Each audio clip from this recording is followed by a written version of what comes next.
നമസ്കാരം. ശ്രീനാരായണ ഗുരു open university MA history ക്ലാസ്സുകളിലേക്ക് പ്രിയ വിദ്യാർത്ഥികൾക്ക് സ്വാഗതം. എൻവയോൺമെന്റൽ ഹിസ്റ്ററി ഓഫ് ഇന്ത്യ എന്ന പേപ്പറിലെ ഫസ്റ്റ് ബ്ലോക്കിലെ സെക്കൻഡ് യൂണിറ്റ് ആണ് നമ്മളിപ്പോൾ ഡിസ്കസ് ചെയ്യുന്നത്. ഈ യൂണിറ്റിന്റെ പേര് ഗ്ലോബൽ പെർസ്പെക്റ്റീവ്സ് എന്നാണ്. അപ്പൊ ഇവിടെ നമ്മൾ പരിസ്ഥിതി ചരിത്രത്തിന്റെ ആഗോള വീക്ഷണത്തെ കുറിച്ചാണ് ഈ ഒരു ഭാഗത്ത് നമ്മൾ ചർച്ച ചെയ്യുന്നത്. അപ്പൊ പരിസ്ഥിതി ചരിത്രം എന്ന് പറയുന്നത് പരിസ്ഥിതിയും മനുഷ്യനും തമ്മിലുള്ള ബന്ധത്തെ കുറിച്ചുള്ള പഠനമാണ്, അതിന്റെ ചരിത്രപരമായിട്ടുള്ള ഒരു വിശകലനമാണ് എന്ന് നമ്മൾ തൊട്ടു മുൻപത്തെ യൂണിറ്റിൽ ഡിസ്കസ് ചെയ്തിട്ടുണ്ട്. അപ്പൊ മനുഷ്യരുടെ സാമൂഹിക, സാമ്പത്തിക, രാഷ്ട്രീയ പ്രവർത്തനങ്ങൾ പ്രകൃതിയെ എങ്ങനെയാണ് ബാധിക്കുന്നത്, അത് മനുഷ്യ ജീവിതത്തെ എങ്ങനെയാണ് സ്വാധീനിക്കുന്നത് തുടങ്ങിയ കാര്യങ്ങൾ പഠിക്കുന്ന ഒരു ശാസ്ത്രശാഖയാണ് എൻവയോൺമെന്റൽ ഹിസ്റ്ററി എന്ന് പറയുന്നത്.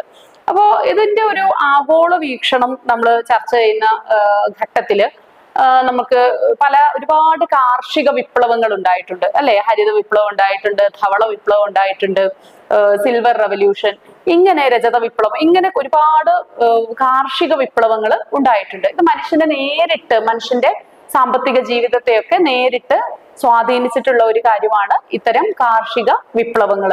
അപ്പൊ ഇത് മനുഷ്യരിൽ ഉണ്ടാക്കിയ മാറ്റം എന്ന് പറയുന്നത് വളരെ പുരോഗമനാത്മകമായിട്ടുള്ള മാറ്റമാണ് ഒരു വശത്ത് ഉണ്ടായിട്ടുള്ളത്. ഇനി അതിനൊരു മറുവശമുണ്ട്. അതെന്തായിരുന്നു? അത് പ്രകൃതിക്ക് ചില ദോഷങ്ങൾ സൃഷ്ടിച്ചിട്ടുണ്ട്. ഒന്നാമത്തെ കാര്യം എന്ന് പറയുന്നത് അമിതമായിട്ടുള്ള രാസവള പ്രയോഗം മണ്ണിന്റെ ഫലഭൂയിഷ്ഠതയും അതിന്റെ നൈസർഗികമായിട്ടുള്ള സ്വഭാവങ്ങൾക്കൊക്കെ മാറ്റം വരുത്തിയിട്ടുണ്ട്. കൂടാതെ പലതരത്തിലുള്ള അസുഖങ്ങൾ, ഈ മണ്ണിന്റെ സ്വാഭാവികത നഷ്ടപ്പെട്ടതുമായി ബന്ധപ്പെട്ടുണ്ടായിട്ടുള്ള പലതരത്തിലുള്ള അസുഖങ്ങളൊക്കെ റിപ്പോർട്ട് ചെയ്യപ്പെട്ടിട്ടുണ്ട്. അമിതമായ കീടനാശിനി പ്രയോഗമൊക്കെ നേരിട്ട് മനുഷ്യനെ ബാധിക്കുന്ന ഘട്ടങ്ങളൊക്കെ ഉണ്ടായി എന്ന് നമുക്ക് അറിയാം. അപ്പൊ ഇതൊരു ചരിത്രപരമായിട്ടുള്ള ഒരു പ്രക്രിയയായിട്ടാണ് എൻവയോൺമെന്റൽ ഹിസ്റ്ററിയിൽ ഇതൊക്കെ വിലയിരുത്തപ്പെടുന്നത്.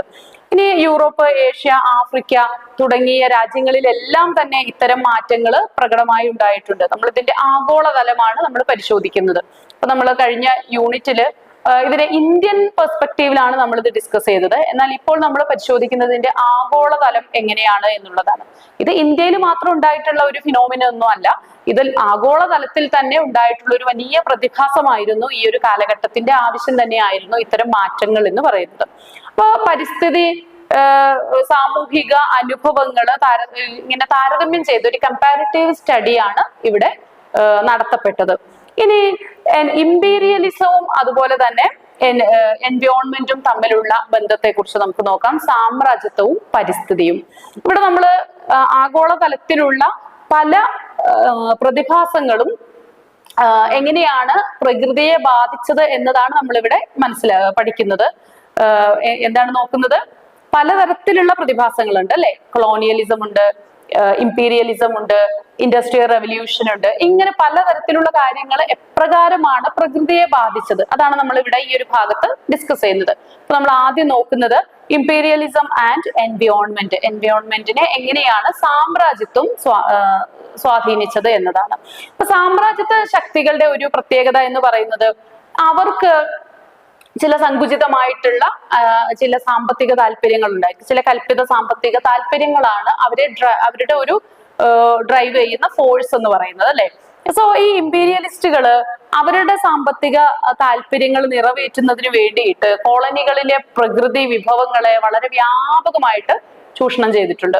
സോ നമുക്ക് ഇന്ത്യയുടെ ഒരു എക്സാമ്പിൾ എടുത്തു നോക്കിയാൽ കൊക്കോകോള എന്ന അമേരിക്കൻ കമ്പനി ഇന്ത്യയിലെ പല ഭാഗങ്ങളിൽ നിന്നും അവരുടെ കമ്പനികള്, ഫാക്ടറികള്, ഔട്ട്ലെറ്റുകൾ ഇവിടെ സ്ഥാപിക്കുകയും ഇവിടെ നിന്ന് വ്യാപകമായിട്ട് കുടിവെള്ളം, ഭൂഗർഭജലം ചൂഷണം ചെയ്യുകയുണ്ടായി. നമുക്ക് ഇവിടെ നമ്മുടെ പാലക്കാട് ജില്ലയിലെ പെരുമാട്ടി പഞ്ചായത്തില് മൈലമ്മയുടെ നേതൃത്വത്തില് ഒരു സമരം, പ്ലാച്ചിമട സമരം, കൊക്കോകോള കമ്പനിക്കെതിരെ പ്ലാച്ചിമട സമരം, വളരെ ഐതിഹാസികമായിട്ടുള്ള ഒരു സമരം അരങ്ങേറിയത് നമുക്കെല്ലാം അറിയാവുന്ന ഒരു കാര്യമാണ്. അപ്പൊ ഇത്തരം ഒരുപാട് സംഭവങ്ങൾ ഈ ഇമ്പീരിയലിസത്തിന്റെ ഭാഗമായിട്ടുണ്ട്. അത് സാമ്രാജ്യത്വ ശക്തികൾക്ക് അവരുടെ ഉന്നമനം മാത്രമാണ്, അത് പ്രകൃതിക്ക് ഏത് വിധത്തിൽ ദോഷം വന്നാലും അല്ലെങ്കിൽ മറ്റ് സഹജീവികൾക്ക് എന്ത് സംഭവിച്ചാലും അവർക്ക് പ്രശ്നമൊന്നുമില്ല. അപ്പൊ ഇവരുടെ ഒരു പ്രധാനപ്പെട്ട അജണ്ട എന്ന് പറയുന്നത് തന്നെ ഇവര് വളരെ വികസിതമായിട്ടുള്ള വൻകിട ഒന്നാം നമ്പർ ശക്തികളായിരിക്കും. അപ്പൊ അവര് മൂന്നാം ലോക രാജ്യങ്ങളിൽ അവരുടെ കമ്പനികൾ, അവരുടെ സോഫ്റ്റ്വെയർ കമ്പനികൾ മാത്രമേ അവരുടെ രാജ്യത്ത് അവർ സ്ഥാപിക്കുകയുള്ളൂ. ഇത്തരം പ്രകൃതിക്ക് ദോഷം ഉണ്ടാകുന്നത്, മലിനീകരണം ഉണ്ടാകുന്നതാവട്ടെ, അല്ലെങ്കിൽ പ്രകൃതി വിഭവങ്ങൾ ചൂഷണം ചെയ്യുന്നതാകട്ടെ, ഇത്തരം കാര്യങ്ങൾ ഫാക്ടറികളൊക്കെ അവർ സ്ഥാപിക്കുന്നത് മൂന്നാം ലോക രാജ്യങ്ങളിലെ അവികസിതമോ അല്ലെങ്കിൽ വികസ്വരമോ ആയിട്ടുള്ള രാജ്യങ്ങളിലായിരിക്കും. അപ്പൊ ഇതിന്റെ ഒരു ലക്ഷ്യം എന്ന് പറയുന്നത് ഇത്തരം രാജ്യങ്ങൾക്ക് അവര് അതിന്റെ ഒരു വർണ്ണപ്പൊലിമ അവരത് കാണും. കാരണം അവരുടെ ജീവിത രീതികൾ മാറുന്നു, ഒരുപാട് തൊഴിലവസരങ്ങൾ സൃഷ്ടിക്കപ്പെടുന്നു, അവർക്ക് വിദ്യാഭ്യാസ സ്ഥാപനങ്ങൾ അതുമായിട്ട് ബന്ധപ്പെട്ട് വരുന്നു, അവർക്ക് പലതരത്തിലുള്ള തൊഴിലുകൾ അവിടെ ജനറേറ്റ് ചെയ്യപ്പെടുന്നുണ്ട്. അപ്പൊ ഇത്തരം ലക്ഷ്യങ്ങൾ മുൻനിർത്തി അല്ലെങ്കിൽ ഇത്തരം താല്പര്യങ്ങളുടെ അടിസ്ഥാനത്തിൽ ഈ രാജ്യങ്ങള് ഇതിനെ സ്വാഗതം ചെയ്യുകയും ചെയ്യും. എന്നാൽ ഇതിന്റെ ഭവിഷ്യത്ത് ഏതാനും പതിറ്റാണ്ടുകൾ കഴിയുമ്പോഴത്തേക്കും ഇതിന്റെ ഭവിഷ്യത്തുകൾ കൃത്യമായിട്ട് ഇത്തരം രാജ്യങ്ങൾ അനുഭവിക്കും. അവിടെ കൊടിയ ക്ഷാമവും വരൾച്ചയും ഒക്കെ വരുന്ന സാഹചര്യങ്ങൾ പിൽക്കാലത്ത് നേരിടുകയും ചെയ്യും. ഇനി പ്ലാന്റേഷനുകൾ, ഈ ഇംപീരിയലിസ്റ്റ് രാഷ്ട്രങ്ങളുടെ ഇടപെടലിലൂടെയാണ് നമ്മുടെ മൂന്നാം ലോക രാജ്യങ്ങളിലെല്ലാം തന്നെ പ്ലാന്റേഷനുകൾ വരുന്നത്. അതായത് അഗ്രികൾച്ചറിന്റെ ഒരു കമേഴ്ഷ്യലൈസേഷൻ വരുന്നത് ഇത്തരം ഈ ഒരു കാലഘട്ടത്തിലാണ്. ജലസ്രോതസ്സുകളുടെ മേലുള്ള നിയന്ത്രണം ഇത്തരം രാജ്യങ്ങള് ആ നിയന്ത്രണം ഏറ്റെടുക്കുന്നത്, ഖനനം നിയന്ത്രണം ഏറ്റെടുക്കുന്നത്, വനനശീകരണം, ടിംബർ ഇൻഡസ്ട്രി, ഇങ്ങനെയുള്ള കാര്യങ്ങളൊക്കെ വരുന്നത് ഇത്തരം ഇമ്പീരിയലിസത്തിന്റെ ഭാഗവുമായി ബന്ധപ്പെട്ടതാണ്. ഇനി നമ്മൾ നോക്കുന്നത് ഒരു ഇക്കോളജിക്കൽ ഇമ്പീരിയലിസത്തെ കുറിച്ചാണ്. അതായത് ഈ ഇമ്പീരിയലിസം പ്രകൃതിക്ക് നേരിട്ട് എങ്ങനെയാണ് ഇമ്പീരിയലിസം വരുന്നത് എന്നതാണ്. അപ്പൊ ഇതുമായിട്ട് നമുക്ക് ബന്ധപ്പെട്ട ആൽഫ്രഡ് ഡബ്ല്യു ക്രോസ്ബൈ എന്ന് പറയുന്ന ഒരു ശാസ്ത്രജ്ഞൻ, പ്രകൃതി ശാസ്ത്രജ്ഞൻ, ചരിത്രകാരനും കൂടെയാണ്. അദ്ദേഹം അവതരിപ്പിച്ചിട്ടുള്ള ഒരു ആശയമാണ് ഈ ഇക്കോളജിക്കൽ ഇമ്പീരിയലിസം എന്ന് പറയുന്നത്. അപ്പോൾ ക്രോസ്ബൈയുടെ ഈ ഒരു കാഴ്ചപ്പാട് എന്ന് പറയുന്നത് യൂറോപ്യൻ ശക്തികള് ലോകത്തിന്റെ വിവിധ ഭാഗങ്ങളില് അവരുടെ സസ്യങ്ങളെയും മൃഗങ്ങളെയും അതിന്റെ രോഗങ്ങള്, കൃഷി രീതികള് ഇതൊക്കെ വ്യാപിപ്പിച്ചു എന്നുള്ളതാണ്. ഇവിടെ നമുക്ക് എടുത്തു പറയാവുന്ന ഒരു എക്സാമ്പിൾ, ഈ അക്കേഷ്യ മരങ്ങള്, അതായത് ഇത് വളരെ വേരുകള് മണ്ണിലേക്ക് അരിച്ചിറങ്ങിയിട്ട് ദൂരപ്രദേശങ്ങളിൽ നിന്ന് പോലുമുള്ള വെള്ളം വലിച്ചെടുത്ത് വളരുകയും ആ വെള്ളത്തെ മുഴുവൻ ഇവാപറേഷൻ വഴി നഷ്ടപ്പെടുത്തുകയും ചെയ്യുന്ന, അപ്പോൾ ജല ദൗർലഭ്യം ഉണ്ടാക്കുന്ന ഒരു തരം സസ്യമാണ് അക്കേഷ്യ. അപ്പൊ ഇവർക്ക് വ്യാവസായിക അടിസ്ഥാനത്തിൽ അക്കേഷ്യ മരങ്ങൾ ആവശ്യമുള്ളത് കൊണ്ട് അവർ ഈ അവികസിതവും വികസ്വരവുമായിട്ടുള്ള രാജ്യങ്ങളിൽ ഇത്തരം ചെടികള് വച്ചുപിടിപ്പിച്ചു. അപ്പൊ ഇങ്ങനെയുള്ള സാമ്രാജ്യത്വ സസ്യങ്ങള് നമ്മുടെ പ്രകൃതിക്ക് ദോഷകരമായ രീതിയിൽ ഉണ്ടായിട്ടുണ്ട്. ഇനി ചില കൃഷികളൊക്കെ ആ രീതിയിൽ തന്നെ അവർക്ക് അവരുടെ നാട്ടിൽ ചെയ്യാൻ സാധിക്കാത്തത് ഈ പാവപ്പെട്ട രാഷ്ട്രങ്ങളിൽ ചെയ്യുന്ന ഒരു സമീപനം ഉണ്ടായിരുന്നു. ഇനി മറ്റൊന്നാണ് രോഗങ്ങൾ. ഈ വസൂരിയൊക്കെ പോലെയുള്ള കോളറ, പ്ലേഗ് തുടങ്ങിയ അതുപോലെ പലതരത്തിലുള്ള ലൈംഗിക രോഗങ്ങൾ, ഇതെല്ലാം തന്നെ ഈ ഇമ്പീരിയലിസ്റ്റ് ശക്തികള് ഈ അവികസിത രാഷ്ട്രങ്ങളിലെല്ലാം തന്നെ സ്പ്രെഡ് ചെയ്തിട്ടുണ്ട് എന്നുള്ളതാണ്, അതിന് കാരണമായിട്ടുണ്ട് എന്നുള്ളതും ചർച്ച ചെയ്യപ്പെടേണ്ട ഒരു വിഷയമാണ്. ഇനി മറ്റൊരു പെർസ്പെക്റ്റീവ് എന്ന് പറയുന്നത് കോളനിവാദവും പരിസ്ഥിതിയുമാണ്. അതായത് കൊളോണിയലിസവും എൻവയോൺമെന്റും. അതായത് കൊളോണിയലിസം എന്ന് പറയുന്നത് ഇമ്പീരിയലിസത്തിന്റെ ഒരു ആദ്യ ഘട്ടമാണ്. അപ്പൊ ഞാനിവിടെ നമ്മളുടെ സ്റ്റഡി മെറ്റീരിയലിന്റെ ആ ഒരു ഓർഡറിൽ ഡിസ്കസ് ചെയ്യുമ്പോൾ രണ്ടാമതാണ് കൊളോണിയലിസം ഡിസ്കസ് ചെയ്യുന്നതെങ്കിലും നിങ്ങൾ മനസ്സിലാക്കി വെക്കേണ്ട ഒരു ഫാക്ട് എന്ന് പറയുന്നത് കൊളോണിയലിസം ആണ് പിൽക്കാലത്ത് ഇമ്പീരിയലിസത്തിലേക്ക് വരുന്നത്. അതായത് കൊളോണിയൽ പവറുകൾക്ക് കേവലം സാമ്പത്തികമോ രാഷ്ട്രീയമോ ആയിട്ടുള്ള താല്പര്യങ്ങളാണ് ഉണ്ടാവുക. എന്നാൽ അതിന്റെ എക്സ്ട്രീം ലെവലാണ് ഇമ്പീരിയലിസം. അത് മനുഷ്യന്റെ ചിന്തകളെയും അവന്റെ സംസ്കാരത്തെയും സമഗ്രമായിട്ട് അത് സ്വാധീനിക്കുന്ന അവസ്ഥയ്ക്കാണ് നമ്മൾ ഇമ്പീരിയലിസം എന്ന് പറയുക, അല്ലെ, സാമ്രാജ്യത്വം എന്ന് പറയുന്നത്. ഇപ്പൊ കോളനിവാദം പ്രകൃതിയെ നിയന്ത്രിക്കാനുള്ള ഒരുപാട് പുതിയ നിയമങ്ങൾ, ഏറ്റവും ഇമ്പോർട്ടന്റ് അതാണ്. ഒരു രാജ്യത്തെ മറ്റൊരു രാജ്യം കോളനിയാക്കി കഴിയുമ്പോൾ ആ രാജ്യത്തിന്റെ നിയമങ്ങളെല്ലാം രൂപീകരിക്കുന്നത് ആരാണ്? ഈ കൊളോണിയൽ പവർ ആണ്. അപ്പോൾ ഇന്ത്യക്ക് വേണ്ടിയിട്ട് ഒരുപാട് നിയമങ്ങൾ ബ്രിട്ടൻ ഉണ്ടാക്കിയിട്ടുണ്ട്. ഇന്ത്യയിലെ വന നിയമങ്ങളുടെ ഒക്കെ ആദിമ രൂപം ഉണ്ടാക്കിയത് ആരാണ്? പരിസ്ഥിതി നിയമങ്ങളെല്ലാം തന്നെ ബ്രിട്ടൻ ആണ് ഇവിടെ ഉണ്ടാക്കിയത്. ബ്രിട്ടീഷ് സർക്കാരാണ് ഇവിടെ നമുക്ക് വേണ്ടിയിട്ട് ഉണ്ടാക്കിയിട്ടുള്ളത്.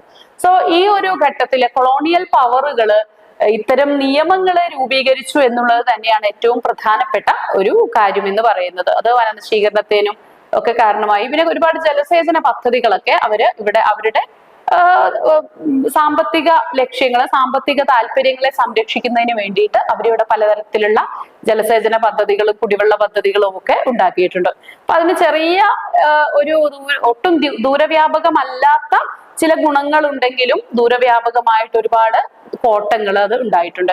ഇനി വ്യവസായ വിപ്ലവവും പരിസ്ഥിതിയും, ഇത് വ്യവസായ വിപ്ലവം പരിസ്ഥിതിക്ക് നേരിട്ട് ഒരു ഡിറ്റീരിയറേഷൻ ഉണ്ടാക്കിയിട്ടുള്ള ഒരു വിപ്ലവമാണ് വ്യവസായ വിപ്ലവം എന്ന് പറയുന്നത്. അപ്പോൾ 18-19 നൂറ്റാണ്ടിന്റെ രണ്ടാം പകുതിയും 19 നൂറ്റാണ്ടിന്റെ ആദ്യ പകുതി, ഈ ഒരു കാലഘട്ടത്തിലാണല്ലോ വ്യവസായ വിപ്ലവം വരുന്നത്.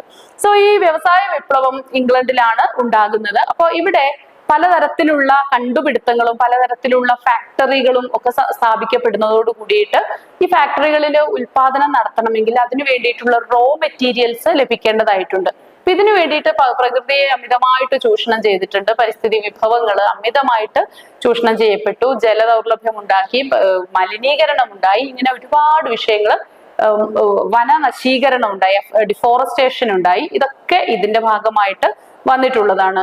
പുകയും അന്തരീക്ഷം, വായുമലിനീകരണം തുടങ്ങിയ കാര്യങ്ങളൊക്കെ ഇതിന്റെ ഭാഗമായിട്ടുണ്ടായി. ഇനി ഇത്തരം മലിനീകരണങ്ങൾ നമ്മൾ ഇതുവരെ ഡിസ്കസ് ചെയ്തതെല്ലാം തന്നെ പ്രകൃതിക്ക് കോട്ടം തട്ടുന്ന കുറെ കാര്യങ്ങളാണല്ലോ. അപ്പൊ ഈ ഒരു കോട്ടം തട്ടി പ്രകൃതിക്ക് ഹാനി വന്നതിന് ശേഷം ഉണ്ടായിട്ടുള്ള ഒരു പുതിയ ചിന്തയാണ് ഇത്.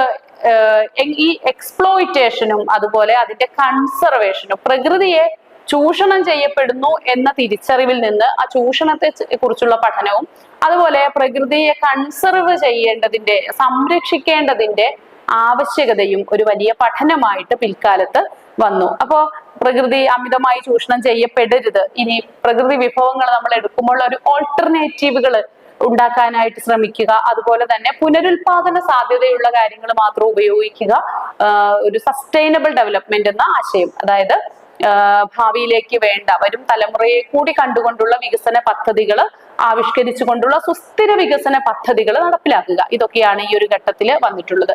ഇനി ഇവിടെ എടുത്തു പറയേണ്ട, നിങ്ങൾക്ക് ഒരു പരീക്ഷയ്ക്കൊക്കെ പ്രതീക്ഷിക്കാവുന്ന ഒരു ചോദ്യ മേഖല കൂടിയാണ് ഇക്കോ ഫെമിനിസം എന്ന് പറയുന്നത്. ഇക്കോ ഫെമിനിസം എന്ന് പറയുന്നത് പ്രകൃതിയുടെ ചൂഷണം പോലെ തന്നെ നമുക്ക് ഒരുപാട് ചൂഷണം ചെയ്യപ്പെടുന്ന ഒരു വിഭാഗമാണ് സ്ത്രീകള്. സ്ത്രീപക്ഷ വാദം എന്നത് പ്രകൃതിയെ കൂടി പ്രൊട്ടക്ട് ചെയ്ത്, സ്ത്രീയും അതുപോലെ തന്നെ പ്രകൃതിയും ഒക്കെ ഒരുപോലെ ചൂഷണം ചെയ്യപ്പെടുന്നതാണ്. അപ്പോ അല്ലെങ്കിൽ പ്രകൃതിയുടെ നാശം നേരിട്ട് ബാധിക്കുന്ന വിഭാഗമാണ് സ്ത്രീകൾ. അപ്പോ ഈ പ്രകൃതിയുടെ ചൂഷണവും സ്ത്രീകളുടെ ചൂഷണവും തമ്മിൽ ബന്ധമുണ്ട് എന്ന ഒരു ആശയധാരയാണ് ഇക്കോ ഫെമിനിസം എന്ന് പറയുന്നത്. അപ്പൊ ഇതിന്റെ പ്രധാനപ്പെട്ട ആശയം എന്ന് പറയുന്നത് പുരുഷാധിപത്യ സംവിധാനങ്ങൾ സ്ത്രീകളെയും പ്രകൃതിയെയും ഒരുപോലെ ചൂഷണം ചെയ്യുന്നു എന്നുള്ള ആശയമാണ്. അപ്പൊ ഇവ തമ്മിൽ വളരെ അടുത്ത ബന്ധമുണ്ട്. സ്ത്രീകളുടെ പങ്ക് ഇതിൽ വളരെ നിർണായകമാണ്. ഇപ്പൊ ചിക്കോ പ്രസ്ഥാനവും അതുപോലെ നർമ്മദ ബച്ചാവോ ആന്തോളൻ പ്രസ്ഥാനവും ഒക്കെ നമുക്ക് വരും ക്ലാസ്സുകളിൽ ചർച്ച ചെയ്യാനുള്ളത് കൊണ്ട് ഞാനതിവിടെ വിശദമാക്കുന്നില്ല. അപ്പൊ ഇത്തരം കാര്യങ്ങളൊക്കെ ഈ എക്കോ ഫെമിനിസവുമായി ബന്ധപ്പെട്ട് വരുന്നതാണ്. അപ്പൊ പരിസ്ഥിതി ചരിത്രം എന്ന് പറയുന്നതിന് സാമ്രാജ്യത്വവും കൊളോണിയലിസവും ഒക്കെ വളരെയേറെ സ്വാധീനിച്ചിട്ടുണ്ട്. അപ്പോ അതിനുശേഷം ഇത്തരം നാശങ്ങളെ കുറിച്ചുള്ള പഠനത്തിൽ നിന്നാണ് അതിനെ കൺസർവ് ചെയ്യേണ്ടതിന്റെ ആവശ്യകതയെ കുറിച്ച് നമ്മൾ പഠിച്ചു വരുന്നത്, അത് പഠന വിധേയമാക്കി വരുന്നത്. ഇത്രയാണ് നമുക്ക് ഈ ഒരു ഭാഗത്ത് ഡിസ്കസ് ചെയ്യാനുള്ളത്. Thank you.